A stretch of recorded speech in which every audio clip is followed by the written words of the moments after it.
control deck, so it's just really, really good card.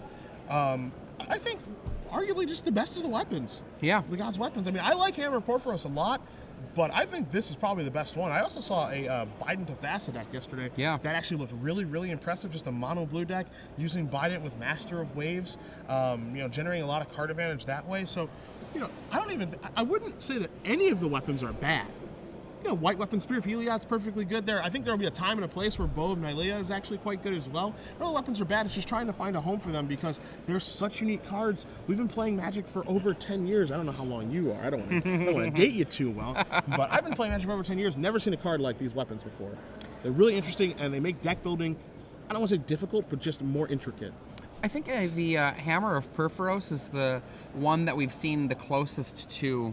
But other than that, I think most of these cards, like, the Bident, for example, being a coastal piracy with a plus side, the Hammer having a couple different cards mushed together on it, but putting them all in one package, and the fact that they're also considered enchantments. Yep. And artifacts. Yeah. Yeah. Like the legendary enchantment artifact. A lot of text on that line in the middle. Yeah. And it's, it makes them really interesting. Fighting against them, you can fight against them multiple different ways, but they do really change the way the games are played. And again, I'm going to be really interested to see if Musser does draw Whip in this matchup, how it has an effect on the game. Because again, the lifelink, you can argue how important it's going to be. How much does he use that activated ability? Will that have an impact on the game? We're not going to know, but we're certainly going to find out here as we're going to be underway shortly. Adrian Sullivan, Cedric Phillips, Star City Games Open Series here in Cleveland, Ohio, my hometown. If you are joining us early this morning, we do appreciate it. Make sure you hit us up on Twitter at SCG Live, hashtag SCGCLE for your tweets, as we're going to crown a champion here soon. That's right. Now, I know that one of the things I have been loving about this weekend is, you've called me a red mage many times, and I do like my red, but I have been excited to see the format get such a breath of fresh air in it. It's like a little shot in the arm, I think, to Standard, and we're coming very close to the Pro Tour, so yeah, this is pretty awesome. Yeah, next weekend is going to be the big one there. Can't wait to see what all the teams do show up with. Of course, very heavy interest in what Team SCG is going to put together with all of those Hall of Famers. Maybe Brad Nelson will get him to play a green deck. Who knows what's going to happen there. Really interested to see exactly what teams are going to put together for that tournament. You saw a lot of innovation at Pro Tour Dragon's Maze. People even sleeved up the old Maze's End deck. There will be some gambles out there. I know you talked about Turbo Fog yesterday. Woo. Who knows? Who knows? There are some very obvious decks out there. You've got Mono Red, you've got Green White, you've got Esper, you've got any Revelation deck, honestly. You see Dan can take a mulligan down to 6 here. But I really want to see what those guys are going to get their hands on and really, really peel back the layers in this format. I know that while it is not as shiny and lustrous as the Pro Tour, I will be battling in beautiful Milwaukee, Wisconsin for the SCG. Okay, next weekend. And I would love to have been in Dublin, close quite a few times this last season, but instead I will be fighting in Wisconsin. So if you want to see some real brewing, come to Milwaukee. Yep. You got something there? Maybe write an article about it? Maybe. We'll see. It's mostly I'm just half stealing a joke from Joey Pascoe, who was like, yeah, the Brewers are going to be in Milwaukee. Wah, wah, wah. Well, again, I'm always looking for just new takes on decks, some innovation in this format. Again, you look at, one of the things I like to do when I look at the overview of a format, I like to look at how formats start and how they end, and how you kind of get to where you get. One format I always look at was the Standard format where Illusions was a deck, and then by the end of it, it was Blue-White Delver, and we could have never, I don't think we would have ever gotten to Blue-White Delver if it weren't for Phantasmal Baron Friends starting the show, and that actually being a pretty good deck, and then we find our way to Delver, and I remember when Delver gets released, people look at that card and they're just like, who cares, just a 1/1, moving on. And then the first person, I'm sure the first person who played that and had it flipped got mocked a lot by his friends and by people he was playing against, and who's laughing now? It's funny because I know Patrick Chapin and I were talking about how we both were running Rune Chanter's Pike and Invisible Stalker. Sure. And people were laughing. Hey, you got to try things out to see if they're good or not. Here's a Dryad Militant. Experiment 1's going to evolve into a 2/2, so Finnegan is the aggressor here. Musser is going to be on the back foot this game. We'll see exactly how aggressive Finnegan can be. Again, his creatures right now, they're a little bit small. He does have the Tristani in his hand. He also has the Selesnya Charm as well. but Musser's going to look to probably try to accelerate and get maybe to Opes at that range or something of that nature. Really try to turn things around back in his favor. Dan Musser playing a classic archetype, Junk, and it's, I think, the kind of inheritor of the old school version of Junk when the deck came out in 99, 2000. And what I mean by that, it's an aggressive deck. Like, you're not seeing the aggression right now because of his land and, he did mulligan. But this is a deck that runs a lot of cards that can start swinging sideways pretty quickly. And the rest of the cards, removal. Yeah. Here's a call to Conclave. 3/3 token coming, Evolution on Experiment 1 coming as well. Unfortunately, Giant Militan's going to remove that instead of placing it in the graveyard, but not a big deal, as, again, Finnegan's going to be able to come in for 5 points of damage. And now here's one of the things about Musser's deck is now he's behind the 8-ball. He's just got some tap lands in play, and is he going to be able to stabilize with something like Loxodon Smiter? I think he does have one in his hand, but I also think he has a dual land in his hand too, so he's going to have to go down to 11 and try to stabilize with the Smiter. And he does take the pain down to 11. And remember, Erik Finnegan's deck has all kinds of tricks that it can run. It can run a Selesnya Charm, it can run a Rootborn Defenses. Heck, what if he just cast Unflinching Courage while Musser's tapped out on one of these big creatures? Yeah, that's a difficult thing here. Even Selesnya Charm, a card that we do know that Finnegan does have in his deck, and I believe right now in his hand, makes it so that any blocks that Musser has with that Smiter are poor. I mean, the only block he can do where he'll still manage to kill the creature is the Dryad Militant, and honestly, that's not a great block. Yeah, and that'll be a trade. Yeah. Too. And I think if Finnegan just turns everything sideways here, Musser is just going to ask himself the question, all right, what's the best block for me? Can I even beat Selesnya Charm? If he hasn't, which of course we do have the privilege of knowing that Finnegan does. So I'm going to be interested to see how Finnegan goes about his combat step here, because everything does look favorable. I like that move. And he does go for the trade.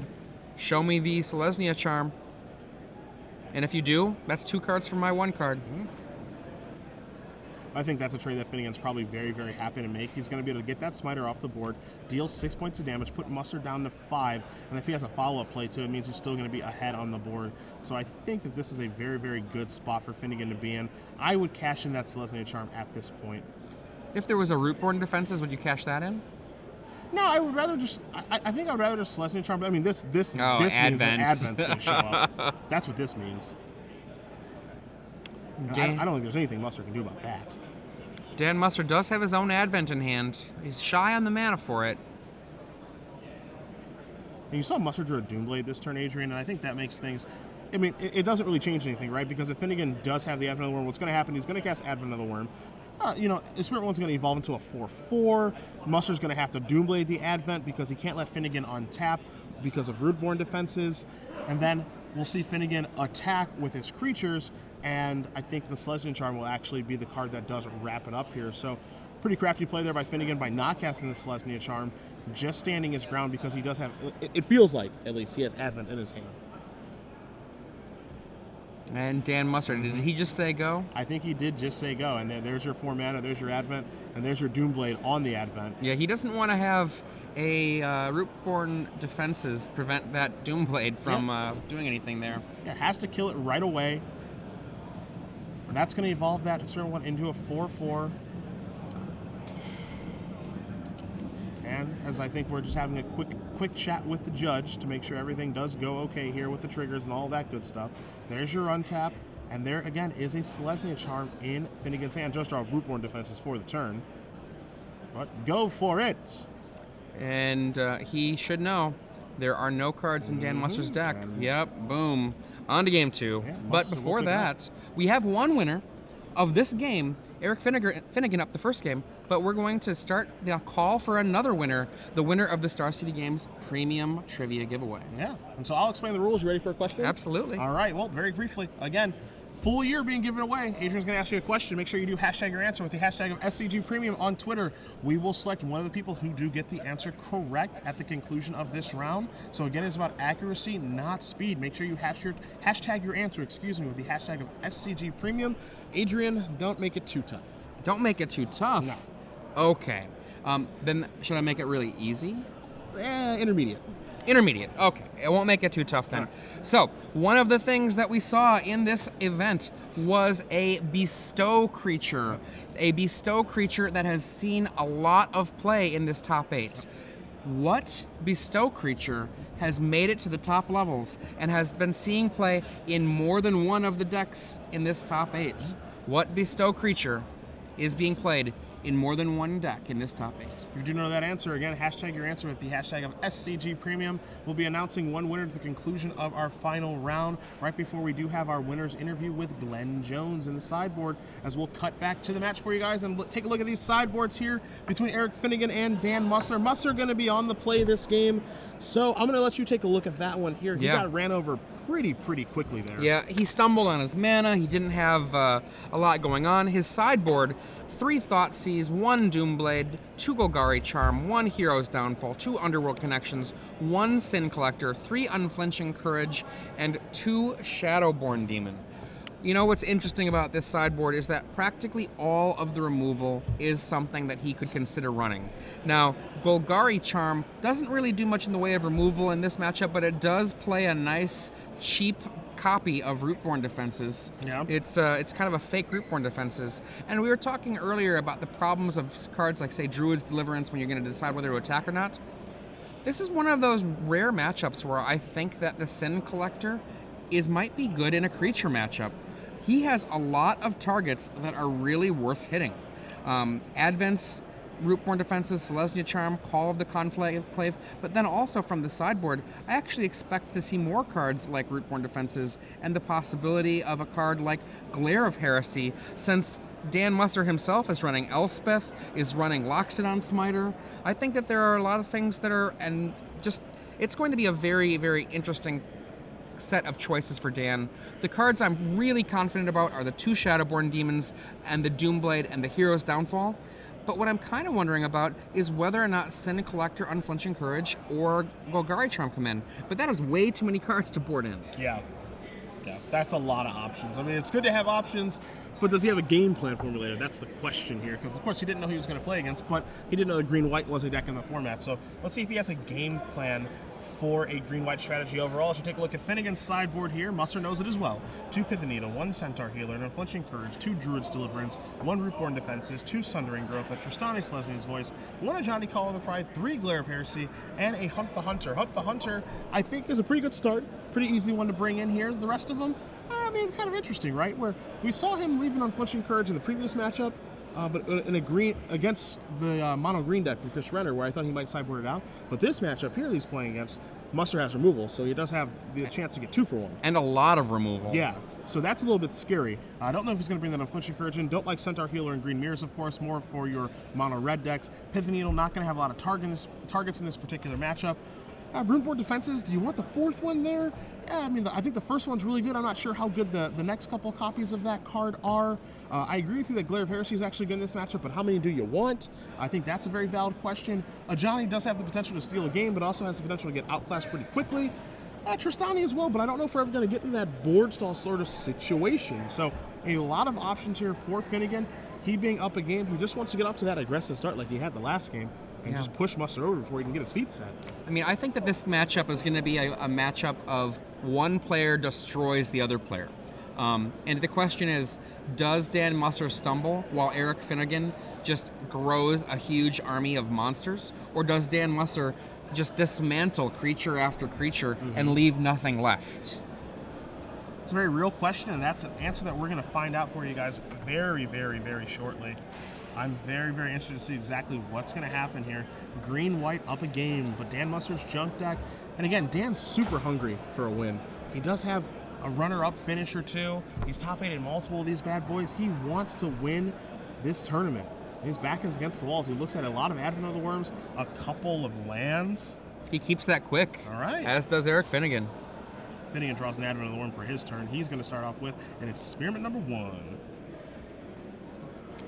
Second turn, we see a Voice of Resurgence for Dan Musser. Powerful card. Voice is one of those cards that once it was printed, immediately made people change the way they played Magic, much like Miracles did when that first came out. I can't tell you how many people I saw mess up Voice of Resurgence in early play testing. Yeah. Like, never mind, I don't want to do that at the end of your turn. No, Yeah. Got to learn that trigger part. And it's a big thing. It's pretty obvious against blue, but you also forget that sometimes when you're playing against a black strategy, they have instant speed removal that they cast in your turn. You don't want to forget the trigger there either. And I do see it happen quite a bit. I'm actually guilty of it as well. Interestingly, the Voice of Resurgence does mean that cards like Rootborn Defenses are less powerful. We see here Musser missing his third land drop, but he does have a land or elf. Again, Finnegan's deck doesn't have any removal outside of Selesnya Charm. Obviously not going to take down the Elvish Mystic, but for Musser, he wants to stay ahead and press his advantage. I like not attacking here. I'm perfectly fine with that. As here's a Call of the Conclave from Finnegan. He's going to evolve both of those Experiment 1s. But for Musser, he needs to draw land next turn so he can play Advent of the Worm. He wants to stay ahead of this. He wants his Advent of the Worms to be aggressive, not defensive. And there's a land. What kind was it, though? I couldn't see the art. I just saw that it was a land. Hopefully it's not a temple. Is that a godless shrine? There we go. That is not a temple. Many cards in Dan Musser's hand. We see a Hero's Demise, a Doomblade, 2 Advent of the Worm, I think another Voice of Resurgence. I'm not 100% sure of that one. And then the Godless Shrine in hand. Dan Musser, he says that he's not one to shuffle around his cards very much. He likes to look at them and then put them down. Yeah. There you can see putting them down. Starts with a Smiter. Lays a Shrine untapped. Sorry, tapped, pardon me. And on the other side of the table, the 3/3 Conclave and a pair of 2/2 Experiment 1s. Let's see if Finnegan has a 4th land, because we know he has at least one Advent of the Worm in his hand. How does he want to go about starting to set up this game here as we do move our way into the mid-game? Creatures are going to start gumming up the board. It's going to be a big creature fight. You do see that Finnegan has a Boon Satyr in his hand as well, which can evolve those Experiment 1s. And that's what it looks like he's going to do. He's going to cast it on his main phase, make these 3/3s. That means he does not have the 4th land, just passes the turn back. So Musser gets out of this turn pretty well, getting to untap here, having access to his Advent of the Worm. He draws Abrupt Decay for the turn. I think Musser has 2 copies of Advent to go along with the Hero's Downfall, an Abrupt Decay, and a Mystery card over there. Now, if you're wondering why Boon Satyr was cast by Erik Finnegan during his own turn, recall that there's a Voice of Resurgence on the other side of the table. Voice of Resurgence doesn't care if you're blue, it cares when you cast your spells. So, make sure that you're not misthinking about what Voice is doing. It says when an opponent casts a spell during your turn. Doesn't care if it's a creature. Yeah, oftentimes you think about that as an instant or a sorcery. Well, not sorcery, excuse me, but as an instant. Yeah.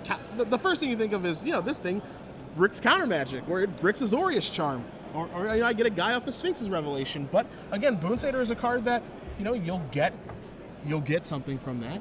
You'll get something from a Doomblade or a Hero's Downfall being cast on your creature in combat, something like that. Yeah. So you don't want to forget about those things. Again, I normally think of it as just a card that's awesome against blue, but it does have text in other matchups. Yeah. Same thing with Advent of the Worm, for example. Yep. You're going to have to cast those in your main phase when there's a Voice out there. I know that early playtesting again, when Voice was printed, we've seen attack. All these 3/3, 3/3s, and then a 4/2 at the end.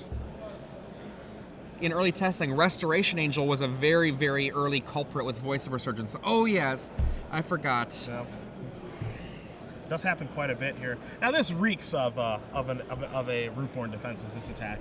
Just everybody coming into the red zone, it smells bad. It smells like Rootborn Defenses. I think that's what Musser's thought is, and he's thinking to himself, all right, what can I do about this card? And we see one solution is to just put a huge creature in the way. Yeah. You see the Rootborn Defenses in Erik's hand. After he did the attack, Erik waved his hand across the table. I imagine he was saying, these are not the droids you were looking for. So let's see exactly how Musser wants to go about blocking here, because again, it's pretty obvious that Finnegan does have Rootborn Defenses in his hand, and you actually may have caught a glimpse of the Rootborn Defenses in his hand. So if that's the case, I think you put the old Worm on the Boon Satyr, I think you put the Smiter on the Conclave token, and I think you may just let the Experiment 1s come through, but you actually might be happier with letting those die, the Voice die. I like this block right here, because he's trading in that Voice for a 4/4. Sure. That's pretty solid. There's the defenses. Obviously, nothing's going to die on Finnegan's end, and I think that Musser knows that, and he's happy with letting his Voice die. So, Voice is going to die, get the token there from the voice dying, you're going to get yourself a 4/4 elemental token because nothing's going to die on Musser's end, nothing's going to die on Finnegan's end. But Musser actually has a pretty good attack next turn because he's got a 4/4, 2 of them with the Smiter, so that's 8 points of damage, plus 5 from the Worm, makes it so it's going to be 13 if he wants to get in the red zone. Now, let's pretend he had a whip in hand. Yeah? That would be pretty sick. Yeah. Also, one thing to keep in mind too is that Musser in his hand right now, he has Abrupt Decay and Doomblade, 2 spells that he can cast. So if it's going to be like this kind of racing situation, where we're just going to go back and forth in the red zone, he can just take care of 2 creatures right now while Rootborn Defenses is down. So take care of a Boon Satyr with a Doomblade, take care of a Call the Conclave token with Abrupt Decay, get in there, and I don't think it's possible for him to die on a counterattack, and it might force Finnegan to actually be the one playing defense, which is actually where Musser would like his opponent to be. So let's see exactly what Musser wants to do on this turn, because this turn I think is the crucial one. I think he wants to turn into the aggressor. I don't think he wants to keep playing defense in this situation, especially when you have an opponent who doesn't have a 4th land for Advent of the Worm. I think you just want to press your advantage as best you can. I think if he does the other play, he's just giving his opponent an opportunity to start actually matching the big creatures that he has. Right now, for example, that extra worm in hand, with that elf that's there at the bottom, the 3 lands, he can cast that and have an incredibly powerful set of tramplers. It would be 10 power of tramplers after an attack for 13. That seems like a pretty good start. Is he at least going partly in? Yeah, I mean, I want to attack with something here. I'm not exactly sure, the perfect cards to be attacking with here, but I want to start getting aggressive here because I want to get in the red zone. I want to do my opponent some damage. I want them to think about maybe not attacking.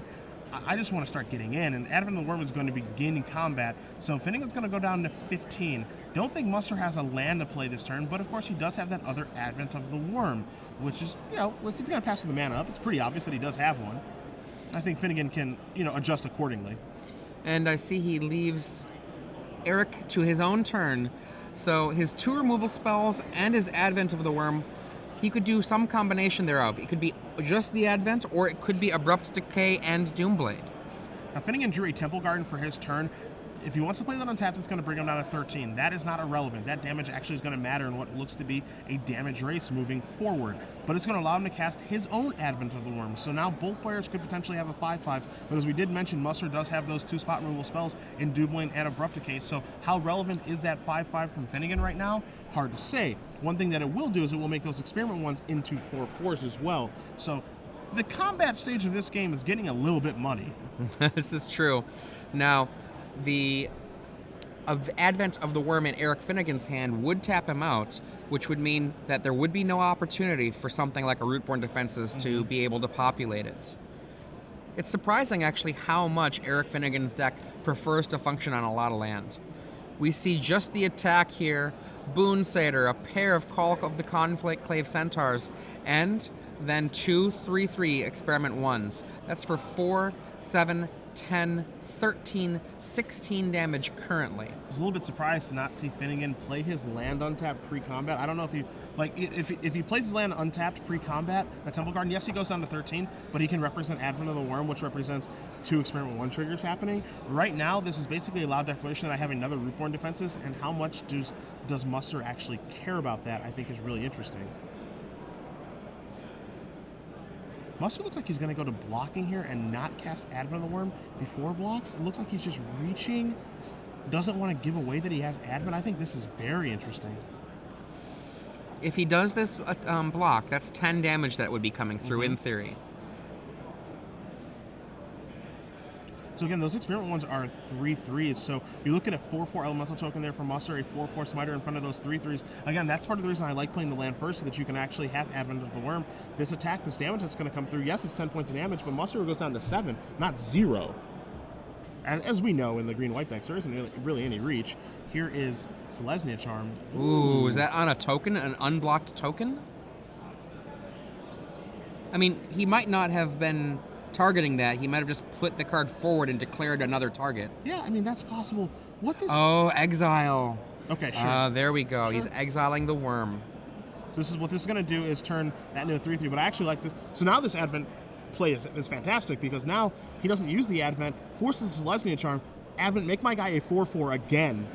So you exiling my worm doesn't actually end up mattering very much. My elemental token is still going to win. Yeah, you get to regenerate both of your guys, but what do I care? Because I think we might be seeing a lethal counterattack. 5, 6, 7, 9, 10, 11, 5 plus 8 is 13. Ooh, it's going to be 14. So he's not there yet. But if Musser has a creature, it's lethal. He has a smiter. But Finnegan, all right, places his land tapped. Wow. Now, the thing is, if he would have played that land untapped, I think that would have been very, very interesting for Musser. If he plays that land untapped and goes to 13, he can rep Druid's Deliverance, because now Musser is going to kill him really, really fast here. He plays a Smiter, he gets in for exactly 15. You see the combat math. Yep. Elemental token's a 5/5, Worm is a 5/5, Smiter plus Mystic is a 5/5. So that's exactly 15 for Musser to tie this up. Imagine if Finnegan plays that Temple Garden untapped and goes to 13. Does Musser move in? Does he move in there with the fear of Druid's Deliverance, which he knows that Finnegan has in his deck list because they get to see each other's deck list in the finals? That makes things really, really interesting. Yeah, and besides that, it also means that there's the possibility of Selesnya Charm. Yes. You know, Yes. like, I certainly don't go all in on that because I die in the Counter-Strike. But the big thing there that makes, I feel like Musser outplayed Finnegan in that game, and the way that he did that was on that last attack by Finnegan, where it had been so easy for him to just cast Advent of the Worm and put my blockers up, but he says, I'm not going to cast Advent of the Worm. Maybe he's got a read on him for a Selesnya Charm and says, here are my blocks, the damage that you're getting through does not matter. Forces Finnegan to actually cast the Selesnya Charm to try to actually take care of that elemental token. Musser goes, that's fine, it's going to tap your mana low, I'm going to recast another Advent of the Worm in my hand, make my elemental a 4/4, beat you in combat, and now your mana tap so you don't have a great follow-up, and I know that I can kill you if you have nothing, and that's exactly what happened. A really, really well-played turn there from Dan Musser. It was super well sculpted, and one of the things that was really interesting to me is I believe he had 3 removal spells in his hand that he didn't end up casting, and it wasn't that they were dead in his hand like we saw that lightning strike in the Yurin Lin match in the quarterfinals. It was that he just didn't end up needing them. They were live the whole time. Yep. Really well played game as we're going to move on to a third and final one here. You see Erik Finnegan, he was shuffling. It looks like he may be thinking about going back to his sideboard. Musser taking a look through his 15 cards in his deck box, as well as his main deck configuration, deciding to himself, okay, do things change if I'm on the play or if I'm on the draw? How happy am I about my configuration here in a third and final game where, boy, do I want to win that trophy finally. And Finnegan says, I think I'd like one, actually. Make things tough on you. If you're just joining us, I'm Adrian Sullivan here with Cedric Phillips, and you have come at an excellent time. You are about to see the final game of this standard tournament. 406 players, 9 rounds of Swiss, down to these 2 players. Dan Musser giving us a look there, right at the camera. And I know that right now, I feel like Dan Musser being on the draw against this deck, which can put out some very, very aggressive cards, he's got to be a little bit worried. His answers are good, but they start at 2 mana, and that can mean he could be just trying to play catch-up unless things go his way. Yeah, I mean, it really depends on what Finnegan's start looks like. Again, he's got a lot of 2-drops. He's only got a couple 1-drops here in Experiment 1. You're not going to find Elvish Mystic in his deck list, but he's got a lot of 2-drops. Again, Fleece Mane Lion, Call the Conclave, Selesnya Charm Token, Voice of Resurgence. He does also have Dry Militant as a 1-drop in this matchup, but I think that's a pretty stinky 1-drop in the Green Mirror, so you don't even know if he left that card in. But yeah, he can get the ball rolling pretty quickly. We saw in Game 1 where Finnegan just went Experiment 1 in a Giant Militant into just beat your brains in. And really got an aggressive start going, and I don't think Musser wants to be put underneath that kind of pressure. He does want the games to go exactly how we saw in the last one, which is, let's get into the mid to late game, where some of my cards can really start to take over. I can find a card like Obsidian and get that going. I can get Whip online. I got my Advent of the Worms, maybe possibly get an Elspeth Sun's Champion to play. Elspeth Sun's Champion, if Musser can get to it, might be able to win the game on its own. And that's a big deal in this matchup.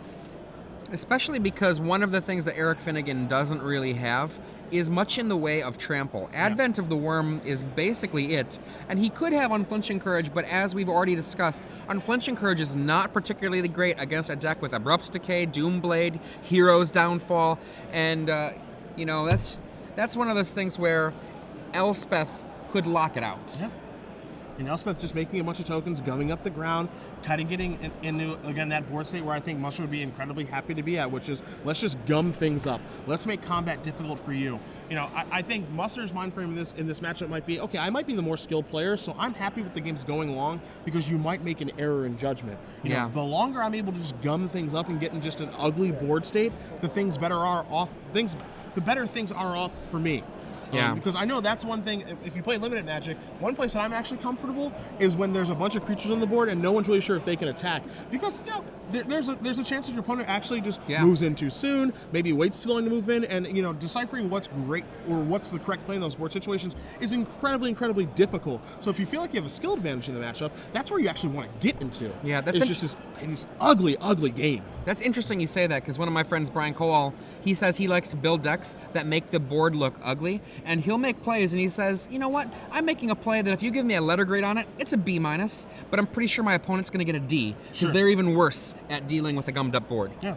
You want to get yourself in situations that you feel like favor you. I think that's the situation that favors Musser is getting into that just ugly board stall situation where it makes his draws live, because I think his draws a lot of the time are going to be better than Finnegan's draws, and Finnegan's going to take a mulligan immediately here, going down to at least 6 cards on the play. But the thing for Musser's deck is that it takes him a little bit of time to get to that board stall situation, especially when he's on the draw. That means that mana acceleration is going to be paramount for him when he's on the draw. He needs a Mystic, he needs a Caryatid, he needs to get off to a pretty quick start. Doesn't look like he's happy with that hand, so he's going to go down to 6 as well. Double 6s here. Now, both of these players, they've had a long weekend of Magic already, and I know that Musser, at the very least, is looking forward to the Legacy. Legacy comes up next. I'm pumped about that. But right now, in our standard match, you brought up something really interesting about Elspeth being able to just gum up the works and maybe be a card that's very hard for Erik Finnegan to be able to defeat. But there's also that possibility if Erik Finnegan taps down, Dan could drop an Elspeth and just say, you know what, I see you've got 4 7/7s over there. How about they all die? How about they all die? And if what we saw from Finnegan is any indication of how he wants to play this matchup or play against opposing green decks, he actually just runs his Voice Resurgence tokens into the red zone, so they trade up into an elemental token. Yeah. He's basically saying this 2/2 body sucks, so let's get this out of here. I want to block with it immediately or attack with it and hope you block it immediately. Get this thing into a 4/4 or a 5/5. So if you look at creatures that are 4 or greater for Elspeth's second ability, we're basically going to just say Voice of Resurgence. We can count Boonsader, of course. Fleecebane Line, not going to die once Monstrous goes, it can't. But Advent of the Worm as well, and then with those populates off of Rootborn defenses, that's going to make another big creature too. So he might be able to catch, as you mentioned, a couple creatures off guard with that Elspeth ability and be able to win the game that way. Again, I think Elspeth is going to play a big role in this matchup, but it's hard to say how much a role a 6 mana card can play, especially when you have the potential to get beaten down quickly, like we saw in the first game. And we see the Dragon Shields coming on out. Dan, you get one more. There you go. He's like, wait a second. I see land, I see spells. There's multiple Boonsaders over there. The question is, does he have double green? I know he has a Temple Garden, does Finnegan. He also has a Plains. Does he have double green to cast the 4/2 bestow creature? I see Caryatid, Doomblade, Advent of the Worm, and 3 land for Dan Musser. Yeah, I think Musser's hand is great right now. He's going to start off with Overgrown 2 and pass the turn back. He's not under any immediate pressure. We'll see if Finnegan has a 2-drop. I think this is the big test. He's got a Fleecebane Line. Okay. That's a good one. So things are going to get started here for Finnegan in a good way. There's a Sylvan Caryatid. This is a big draw from Dan because now he's able to skip the curve, get up to Advent of the Worm really quickly, and maybe even get into Obes at that range as the Lion's going to come in. Going to put Musser down to 17, and we know again that Finnegan does have multiple Boonsaders in his hand, so Musser's going to be put to the test here pretty quickly. Right here, Pain from Temple Garden. This looks like 2 Temple Gardens. We know there's a worm in there. We know there's a Doomblade. Is that a Scavenging Ooze that's also in there? I think that might be hiding out over there. And there is your Ooze. That's the Ooze. And I believe that's a Shadowborn Demon amongst the friends there. Now what I'm really curious to see here, yeah, you see Musser saying, okay, Boonsader resolves. Hold, please. Die, die, die, die, die, die. Again, because he has to worry so much about Rootborn defenses countering a spell that he has to cast something right now. You see Finnegan say, don't kill anything. I've got the shields up over here. Now, the important thing to note here, Adrian, is that, okay, he's got the opportunity to Doomblade two different creatures. You can take care of the 4/2, or you can take care of the Fleecemane line. Fleecemane line gets better as the game goes because of the monstrous ability. Dan says, I'm going to show you the Doomblade. I'm trying to figure out what to target.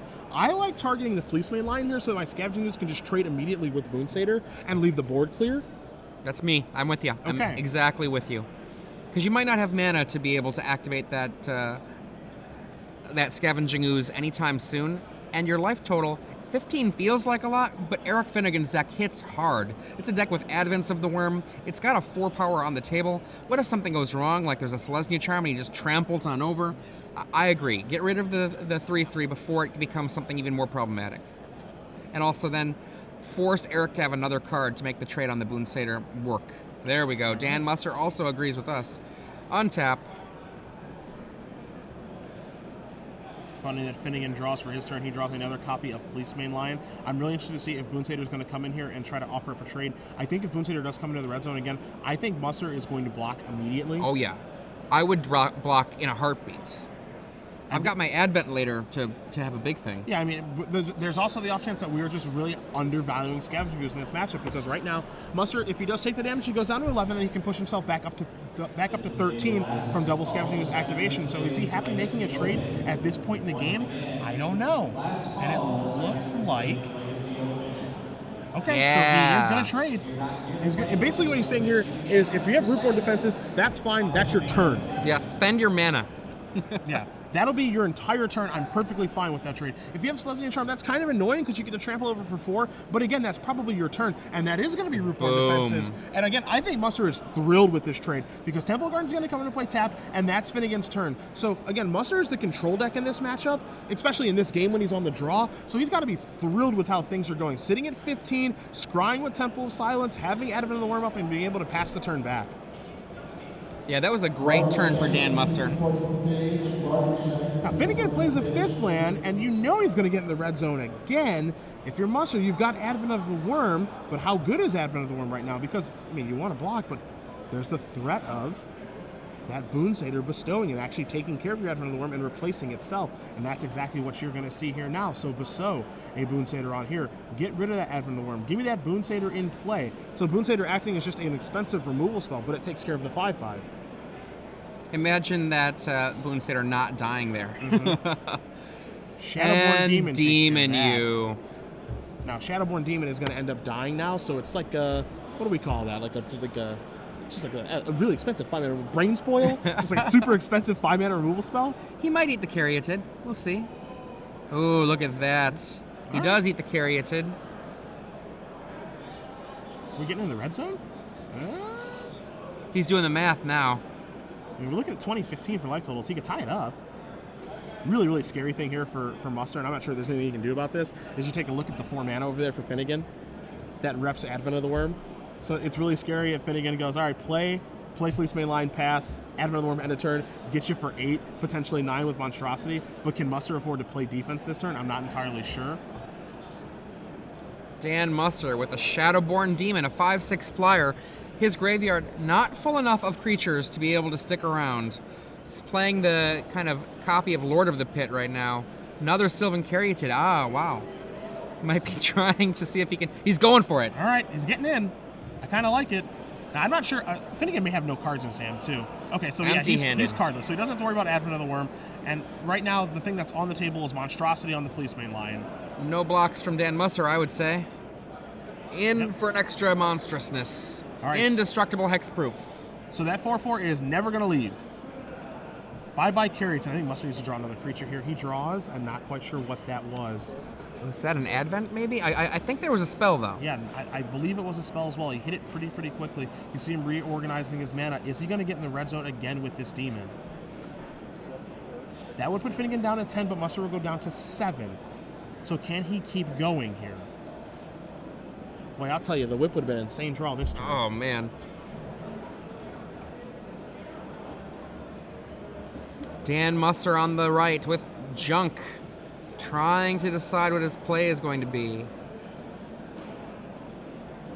We are in the nitty-gritty right now, my friend.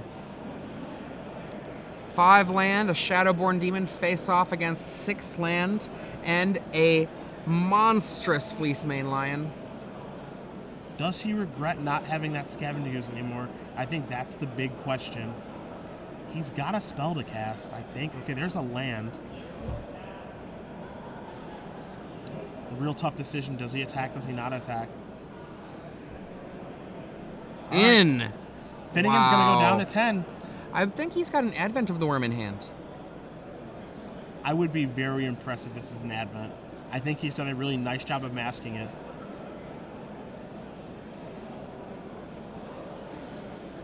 Voice the draw for Finnegan this turn. Not sure what the kind of impact Voice is going to have on this game. For Finnegan, do you attack? I mean, your creature doesn't die. I think the one thing you have to worry about is only Advent of the Worm. But how much do you care? He goes for it. All right. What do you got, Dan?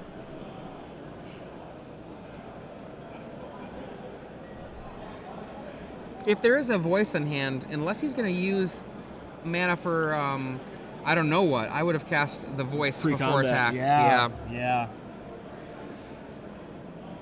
All right, so here's 5. What's this? Oh. Okay, well, never mind. That's a good reason not to do it. So Boonsader's going to go on to the Lion. Wow, and Dan Musser with nothing. 2 lands. Erik Finnegan defeats Dan Musser 2-1. Green-white aggro defeats Junk, which means that Erik Finnegan is your Star City Games Standard Open champion here in Cleveland, Ohio. Congratulations to him. One hell of a game 3 there. Wow.